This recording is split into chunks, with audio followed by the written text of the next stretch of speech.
మాజీ మంత్రి టీడీపీ నేత అయ్యన్న పాత్రుడు మాట్లాడుతున్నారు. మచిలీపట్నం నుంచి లైవ్ చూద్దాం. చేసుకోమని మనం అందరిని అడుగుతున్నామ్మా.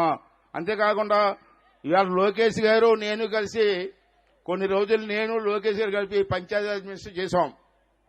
నా తర్వాత వారు చేశారు. ఇద్దరం కలిసి పల్లెటూరులోని అన్ని ప్రాంతాల్లో కూడా 25,000 కిలోమీటర్ సిమెంట్ రోడ్ వేసాం. దమ్ముంటే రారా చెప్తాం, మేము దమ్ముంటే రా చూపిస్తాం. నువ్వు వచ్చిన 5 సంవత్సరాల్లో నువ్వు ఎన్ని కిలోమీటర్ సిమెంట్ రోడ్ వేసావు, ధైర్యం ఉంటే రారా మాట్లాడుకుందాం అని చెప్పి ఈ సందర్భంలో మీ అందరి ముందు మాట్లాడుతున్నానమ్మా. ఒకసారి అర్థం చేసుకుని మన పిల్లల భవిష్యత్తుని కాపాడమని చెప్పి ఈ సందర్భంలో మీ అందరికీ మనవి చేస్తానమ్మా. అంతేకాకుండా సార్ ఈ ప్రాంతానికి వచ్చినప్పటికీ ఇక్కడ మాకు షుగర్ ఫ్యాక్టరీలు ఉండేవి సార్. తాండవ, ఏటికొప్పాక, అనకాపల్లి, చోడవరం. వీడు ఎలక్షన్ ముందు ఏమన్నాడంటే అన్ని షుగర్ ఫ్యాక్టరీలు కూడా బ్రహ్మాండంగా బాగు చేస్తారని చెప్పి 3 ఫ్యాక్టరీలు మూసేశాడు, అమ్మేశాడు. బాగు చేయకపోయింది, అమ్మేశాడండి నా కొడుకులు. Tandava sugar factory, Etikoppaka sugar factory, Anakapalli sugar factory. ఇవాళ చెరుకు పండించే రైతులు ఏమైపోవాలా? రైతే నా ప్రాణం అన్నావు కదరా ఆ రోజుని. ఈవేళ షుగర్ ఫ్యాక్టరీలు ఎందుకు అమ్మిస్తారా అనేది సమాధానం చెప్పవాళ్ళు. చెప్పకుండా మా ప్రాంతంలో ఓటు అడిగి హక్కు నీకు ఎవడిచ్చారా అని చెప్పి ఈ సందర్భంలో మీ అందరికీ మనం చేస్తానమ్మా. అలాగే వరి పండించే రైతులు సార్, పండించిన వెంటనే గిట్టుబాటు ధర ఇస్తా అన్నాడు, అన్నీ డబ్బులు ఇస్తానన్నాడు. గిట్టుబాటు ధర లేదు, ఇప్పుడు వచ్చి డబ్బులు కూడా ఇవ్వలేదు. మరి పండించే రైతులు ఏమైపోతారు సార్? ఒక్కసారి మన ప్రభుత్వం వచ్చేది ఆలోచించాల్సిన అవసరం ఉందని మనం చెప్తాం సార్. అంతేకాకుండా టిట్కో ఇల్లు సార్, చంద్రబాబు నాయుడు గారు మన నర్సీపట్నం మున్సిపాలిటీకి సుమారు 2,300 ఇల్లు ఇచ్చారు సార్. బ్రహ్మాండంగా ఫ్లాట్లలో కట్టాం. 2,300 ఇల్లు సైట్ ఇచ్చాం. ఇక్కడే సార్ పక్కనే, ఈ కొండ పక్కనే బ్రహ్మాండం కడితే 5 సంవత్సరాల నుంచి ఒకరికి ఇల్లు ఇవ్వలే. ఇల్లన్నీ తుప్పు పట్టిపోయింది, ద్వారబంధాలు కనబట్టలేదు, తలుపులు కనబట్టలేదు. వాళ్ళకి ఇల్లు ఇవ్వంటారు రంకుపోగుడా అంటే ఒక్కరికి ఇల్లు ఇవ్వలే. ఇదేం ఘోరం సార్? ఆ రోజు ఎలక్షన్లో ఏమన్నాడు సార్? నర్సీపట్నం వచ్చి బ్యాంక్ అప్పు ఉందా మీకు, నేను వచ్చింది అది మొత్తం బ్యాంక్ అప్పు తీసేస్తాడు సార్. అబద్దాలు చెప్పాడు. ఈ ఆడవాళ్ళు నమ్మేశారు సార్. మా ఆడవాళ్ళు అందరూ నమ్మేశారు. నమ్మేసి ఓట్లు వేసేశారు.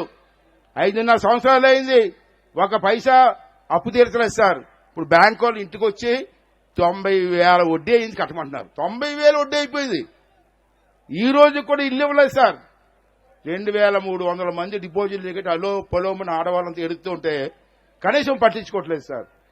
మనం ఇచ్చింది సార్ ఇల్లు, బాబు గారు ఇచ్చిన ఇల్లు సార్. కేంద్ర ప్రభుత్వం వాటాలు ఇచ్చింది సార్. అంచేది మనం వచ్చిన వెంటనే తమ బాబు గారితో మాట్లాడి ఆ ఇల్లు అన్ని కూడా మన ఆడవాళ్ళందరికీ చేతుల్లో పెట్టి వాళ్ళ రుణం తీర్చుకోవాల్సిన అవసరం ఉందని చెప్పి ఈ సందర్భంలో మీ అందరికీ మనం చేస్తున్నాం సార్. అంతేకాదు సార్, ఇవాళ చూశారు పశువుల ఆసుపత్రుల్లో కూడా మందులు లేవు సార్. మన టైంలో పశువుల ఆసుపత్రులు మందులు ఇచ్చాం, డాక్టర్లు పెట్టాం. పచ్చగడ్డి కేజీలు లెక్కన పచ్చగడ్డి కూడా తక్కువ రేటుకి ఇచ్చాం. ఇవాళ డాక్టర్లు లేరు, మందులు లేదు, పచ్చగడ్డి లేదు. పశువులు చచ్చిపోతుంటే ఎక్కడికి వెళ్లాలో రైతులు అల్లాడిపోతున్నారు సార్. అంతేకాకుండా 53,000 ఎకరాల్లో సాగు అవుతుంది సార్. తాండవ రిజర్వాయర్ పక్కనే ఉంది సార్. తాండవ రిజర్వాయర్ పెద్ద రిజర్వాయర్, ఎప్పుడో పెద్దలు కట్టారు. మొన్న ఆ రిజర్వాయర్ గేటు బొక్క పడిపోయింది. ఇంత బొక్క, ఆ బొక్క కప్పడానికి 7 లక్షలు అవుతుందండి.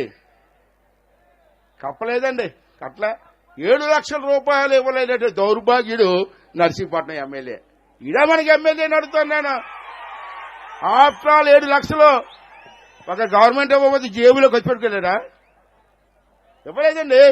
మన వర్షాకాలంలో వచ్చిన నీరంతా బొక్కలోంచి పోయింది, వ్యవసాయానికి నీరు లేదు, ఈ వ్యవసాయం అంతా చెడిపోయింది. 8,000 కోట్లు. అటువంటి ఎమ్మెల్యేలు మన ఎమ్మెల్యేలు, అటువంటి ప్రభుత్వానికి మనం ఓటేస్తాం. ఒకసారి అర్థం చేసుకోవాల్సిన అవసరం ఉందని మనం చేస్తాం సార్. అంతేకాకుండా సార్, ఇక్కడ ఏలేరు కాలువ ఉంది సార్. ఇలా ఏలేరు కాలువ ఆ పక్క నుంచే బాబు ఉండు ఇంపార్టెంట్ ఇష్యూ డైవర్ట్ చేస్తాం. పక్క నుంచి ఏలేరు కాలువ పక్క నుంచి మన పోలవరం కాలువ వెళ్తుంది సార్. ఇంకా పూర్తి అవ్వలేదు. తాండవ రిజర్వాయర్లోకి పోలవరం కాలువ నుంచి లిఫ్ట్ ఇరిగేషన్ పెట్టాలని చెప్పి అప్పుడు నేను మంత్రిగా ఉన్నప్పుడు ప్లాన్ చేశాను సార్. కానీ ఈ లోపల ప్రభుత్వం పడిపోయింది. ఈడేం చేశాడు? మా ఎమ్మెల్యే వచ్చిన తర్వాత నేను కడేస్తానని చెప్పి ఏలేరు కాలం మీద సుమారు ఎంతండి 470 కోట్లతో కడేస్తానని చెప్పి ముఖ్యమంత్రిగా హెలికాప్టర్లో తీసుకొచ్చాడు. నరసింహ హెలికాప్టర్లో తీసుకొచ్చాడు. వచ్చేసి నర్సీపట్నం పక్కనే శంకుస్థాపన చేశాడు సార్. ఇప్పుడు వచ్చి డబ్బులు లేవు, కారం ఒక రూపాయి పని అవ్వలేదు అని చెప్పి ఒకసారి మాట్లాడితే సిగ్గులేని నా కొడుకు దాని సమాధానం కూడా చెప్పలేకపోతున్నారు సార్. ఎందుకు సార్ శంకుస్థాపన చేయాలి?